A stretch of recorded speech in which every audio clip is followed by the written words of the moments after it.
নমস্কার বন্ধুরা, happy nomad লাইফে সবাইকে স্বাগত জানাই। আজকে চলেছি কৃষ্ণনগরের রাজবাড়ি।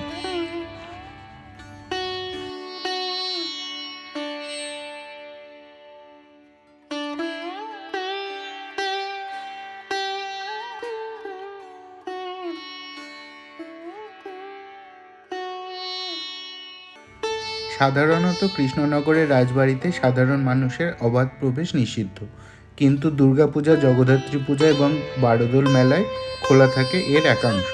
তাই আজ প্রথমবারের জন্য জগদ্ধাত্রী পুজো উপলক্ষে এলাম কৃষ্ণনগরের রাজবাড়িতে। বাইরের বারান্দা পেরিয়ে আসি এখানে। চারিদিকে তাকিয়ে সত্যি একটা রাজবাড়ি ফিল আসছিল।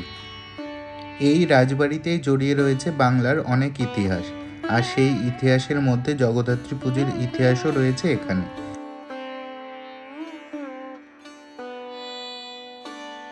সেই ইতিহাসের গন্ধ অনুভব করতে করতে এসে পৌঁছায় এই ঝাড়বাতির নিচে।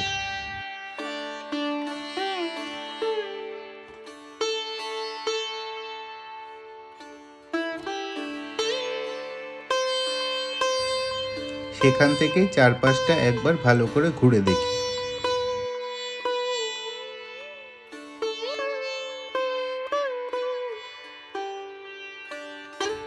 আর ঝাড়বাতির নিচে দাঁড়িয়ে প্রথমে একটু রাজা রাজা ফিল নেওয়ার চেষ্টা করি।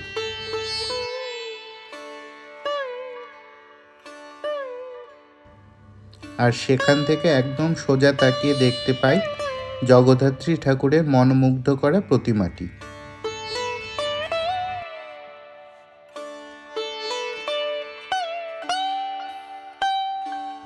জগদ্ধাত্রী পুজোর ইতিহাস নিয়ে অনেকের অনেক মত আছে। অনেকের মতে রাজা কৃষ্ণচন্দ্রই শুরু করেছিলেন এই জগদ্ধাত্রী পূজা। একবার রাজস্ব দিতে না পারায় কৃষ্ণচন্দ্র নবাবের কাছে বন্দী হন এবং ছাড়া পান দুর্গাপুজোর শেষে। দুর্গাপুজো করতে না পারায় রাজা হতাশা হয়ে যান এবং রাতে স্বপ্নাদেশ পান কার্তিক মাসের শুক্লা নবমীতে জগদ্ধাত্রী পুজো করার। আর তারপর থেকেই চলতে থাকে এই পুজো, যা আজও একই রকমভাবে হয়ে আসছে। সেই মতো এটি সবচেয়ে পুরনো জগদ্ধাত্রী পুজো।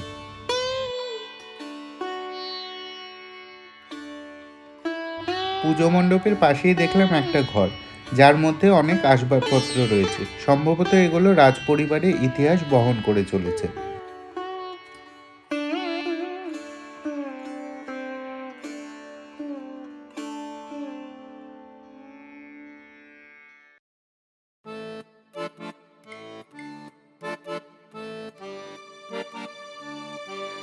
চারপাশটা চোখ ঘুরিয়ে দেখতে থাকি আর এসে দাঁড়াই বাইরের দিকে।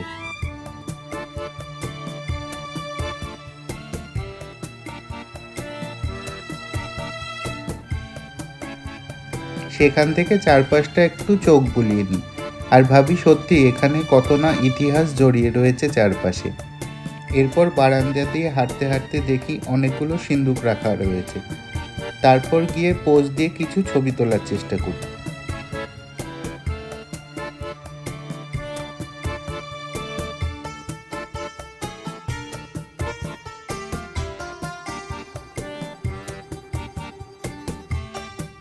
ছবি তোলা হয়ে গেলে আস্তে আস্তে বেরিয়ে আসি রাজবাড়ির পুজো মণ্ডপ থেকে। কৃষ্ণনগরের জগদ্ধাত্রী পুজোর এই ভিডিওটা এখানেই শেষ করছি। আবার দেখা হবে পরবর্তী পর্বে।